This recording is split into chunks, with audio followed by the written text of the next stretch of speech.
किसी को बिना जाने बिना समझे अपनी राय मत बनाना।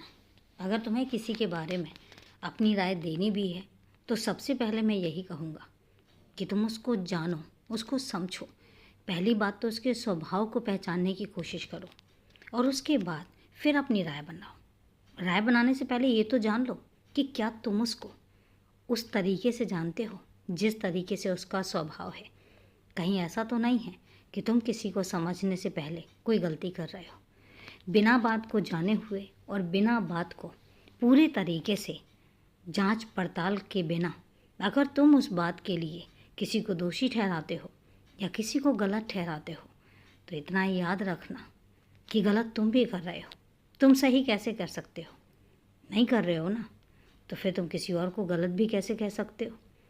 मैं तुमसे कहता हूँ कि तुम बहुत समझदार हो, इसलिए कभी भी किसी भी चीज़ के बारे में कोई राय देनी है या किसी चीज़ के बारे में निर्णय लेना है तो इतना याद रखना कि पहले उसको पूरे तरीके से जांच लो, परख लो, उसके बाद अपनी राय दो। क्योंकि तुम्हारी राय बहुत मायने रखती है उन लोगों के लिए जो तुम्हारी बात को मानते हैं और जो तुम्हारी बात को तवज्जो देते हैं, जो तुम्हारी बात को सुनते हैं और आगे उनकी भी राय तुम्हारी बात पर ही निर्भर करती है। ये बहुत ज़रूरी है। और याद रखना, कई बार ज़िंदगी में कुछ राय ऐसी होती हैं जो इंसान को गलत और सही ठहरा देती हैं।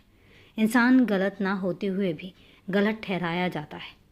और कई बार ऐसा होता है कि कोई इंसान बहुत गलत होता है, बहुत गलतियां करता है और जिसकी मंशा सही नहीं होती, जिसकी नीयत सही नहीं होती।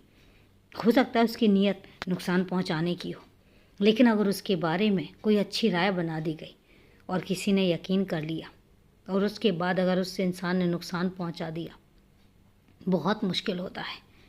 क्योंकि जिनका उन्होंने नुकसान पहुंचाया होता है उनसे पूछो कि उनके लिए कितना मुश्किल होती है चीज़ों को। इसलिए जो ये राय होती है बहुत महत्वपूर्ण होती है। और तभी मैं तुमसे कहता हूँ कि तुम मेरे बहुत समझदार बच्चे हो। कभी भी किसी के बारे में कोई राय देनी है तो पहले उसको जांच लो, पहचान लो, पड़ताल लो और उसके बाद फिर तुम ये निर्णय लो कि क्या वो इंसान, क्या उसका वो कर्म सही है या गलत है।